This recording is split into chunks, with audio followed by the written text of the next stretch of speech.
Okay, so good morning class. Last class हमने discuss किया था, हाँ, प्रिकॉशंस वगैरह डिस्कशन हो गया था।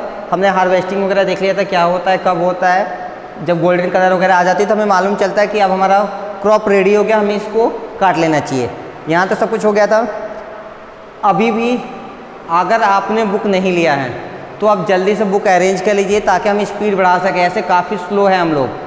आज भी हम थोड़ा सा पढ़ाएंगे क्योंकि मैक्सिमम लोग अभी तक बुक नहीं लिए हैं। आप 1-2 दिन में पेरेंट्स से बोलिए, और अगर कोई ज़्यादा प्रॉब्लम ना हो तो प्लीज़ आप बुक ले लीजिए, ठीक है।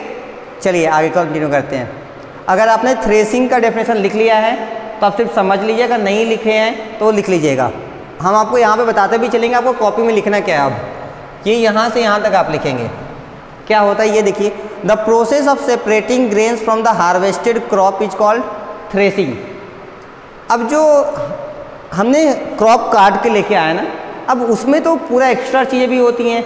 हमें क्या चाहिए, सिर्फ क्रॉप चाहिए, ग्रेन्स चाहिए। जैसे कि हमें पैडी चाहिए या फिर हमें व्हीट चाहिए, तो उसको अलग करने की जो प्रोसेस है उसको हम क्या कहते हैं, थ्रेसिंग कहते हैं। अब ये कैसे हो सकता है, it may be done manually. Manually मतलब हाथों से, by striking the harvested crop against the hard surface और by using a machine called thresher.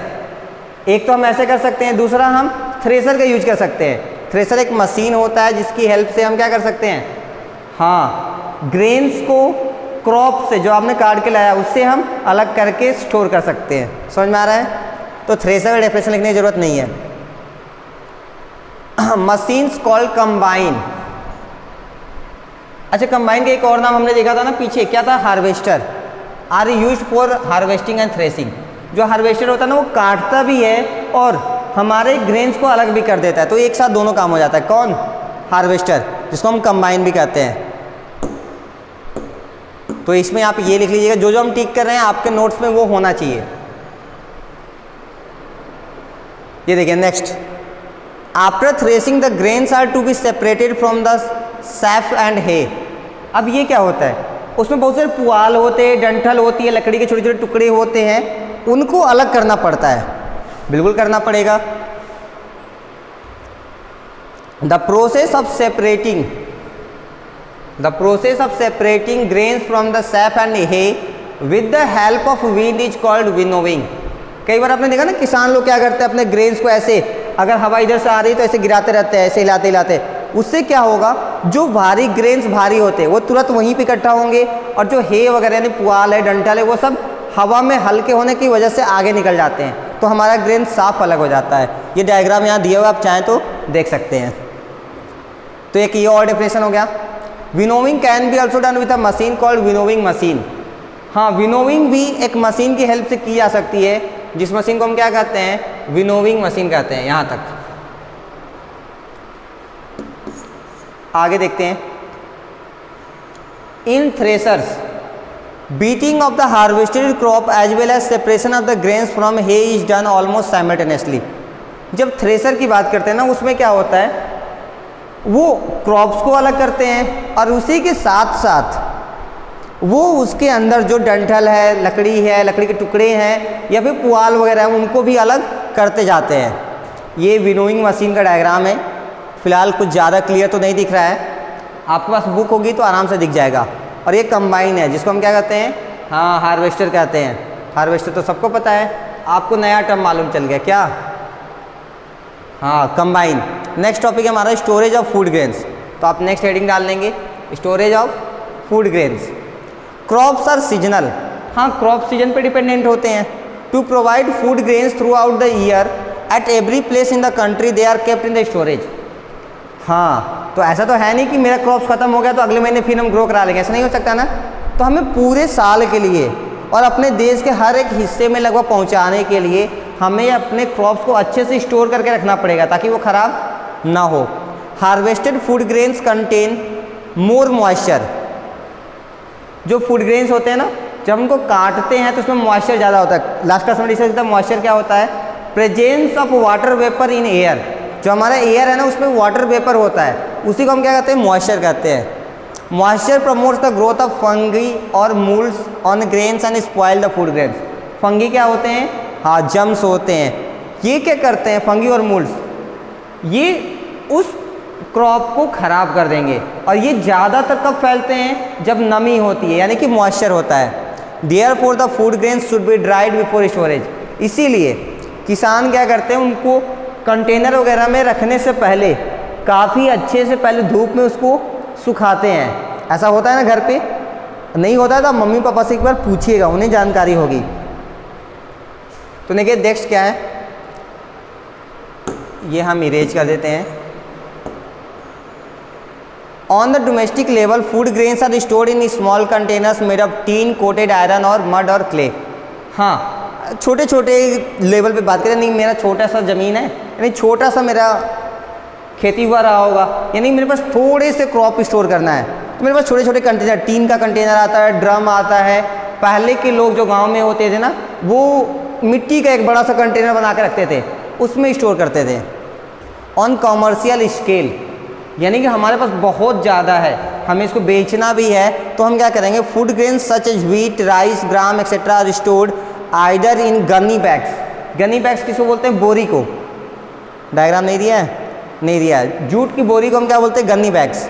और इन ग्रेन सिलोस, या फिर हम ग्रेन सिलोस में रखते हैं। ग्रेन सिलो क्या होता है? एक टाइप का कंटेनर होता है जिसमें हम आराम से इसको रख सकते हैं। इसमें डायग्राम नहीं दिया है, चलिए कोई बात नहीं। The gunny bags filled with the food grains are stacked in a large godown. अब जब हम इसको बोरी में फिल कर लेते हैं तो इसको कहाँ रखेंगे? गोडाउन में। और वो गोडाउन ऐसा होना चाहिए जिसपे डायरेक्ट सनलाइट या डायरेक्ट वाटर नहीं आना हो। एक मिनट रुक जाइए, सॉरी, लेट्स कंटिन्यू। तो हम क्या डिस्कस कर रहे थे, जो जूट की बोरी में क्रॉप होते हैं, उन क्रॉप्स को हम ऐसे गोडाउन में स्टोर करते हैं ताकि वो वाटर के कांटेक्ट में ना आए, कोई क्रॉप्स को ख़राब करने वाले बैक्टीरिया या जम्स उसको नुकसान ना कर सके। यानी कि the gunny bags filled with the food grains are stacked in a large godown about 60 to 70 centimetre away from the walls. दीवार से दूर रखते हैं क्योंकि दीवार में मॉइस्चर लग जाता है जिससे कि फंगस वगैरह बढ़ जाएंगे। And on the wooden platforms about 10 to 15 centimetre above the ground. और उसको डायरेक्ट सरफेस पे भी नहीं रखते, उसको नीचे लकड़ी के टेबल वगैरह लगा के उसके ऊपर रखते हैं। Pathways called aisles for the inspection और the fumigation are provided in between the stacks. और हम प्रॉपर गैप भी छोड़े रहते हैं ताकि बीच बीच में हम जाके चेक कर सके कि कहीं उसमें कुछ ऐसे तो बोरियां नहीं है जो कि ख़राब हो रही हैं। जैसे कि क्लास में टीचर करते हैं, आपके 3 रो लगी रहती हैं, तीनों रो में गैप होता है ताकि टीचर राउंड पे जाके चेक करता रहे कोई ऐसा बच्चा नहीं है ना जो काम ना कर रहा हो। इन द सेम वे इनकी स्टोरेज भी काफ़ी ध्यान से करना होता है। नेक्स्ट देखिए, हाँ कुछ डायग्राम्स यहाँ पे दिए गए हैं, आप देख लीजिए। Storage in open using Ghani bags covered with plastic sheets. ये बाहर रखे हुए हैं और इसको हम प्लास्टिक से कवर कर देते हैं ताकि पानी से डायरेक्ट कांटेक्ट ना हो, जो कि ज़्यादा सेफ नहीं है। ज़्यादा सेफ क्या है? ग्रेन स्टोरेज इन ग्रेन सिलोज। ये हमारे ग्रेन सिलोज हैं, यानी कंटेनर्स होते हैं जिसमें आप आराम से रख देंगे और वो नुकसान नहीं होता है। नेक्स्ट देखिए, when the quantity of food grains to be stored is very large. अगर मेरे पास जो ग्रेन्स वो बहुत ज़्यादा हैं, then it is stored in grain silos. तो हम इसको कहाँ रखेंगे? ग्रेन सिलो में। ग्रेन सिलो क्या होते हैं? देखिए, grain silos are specially designed tall cylindrical storage structures. हाँ, तो आप इसको लिख लेंगे। ग्रेन सिलोज क्या होते हैं? ये स्पेशली डिजाइन होते हैं किसके लिए? एकदम लंबे लंबे सिलेंड्रिकल स्ट्रक्चर के, यानी कि बोतल वाली शेप के होते हैं ताकि हम आराम से ज़्यादा मात्रा में क्रॉप्स को स्टोर कर सकें। This silos can store different stocks of food grains at different level. और हम इसको अलग अलग तरीके से अलग अलग कंटेनर में अलग अलग लेवल पे, यानी कुछ हाइट तक यहाँ रख सकते हैं, फिर अलग हाइट पर दूसरा कुछ रख सकते हैं। बहुत सारे ऑप्शंस होंगे हमारे पास। The required food grains can be taken out from the openings provided in this silos. और इसमें माउथ बना रहता है, यानी कि आप उसको खोल के, उसके ढक्कन वगैरह को खोल के आराम से अपने ग्रेन्स को निकाल भी सकते हैं। Next one is cold storage. I think cold storage आज ही पढ़ा दें? नहीं, बाकी बच्चों के पास बुक नहीं है तो हम इसको कल डिस्कस करेंगे। Thank you.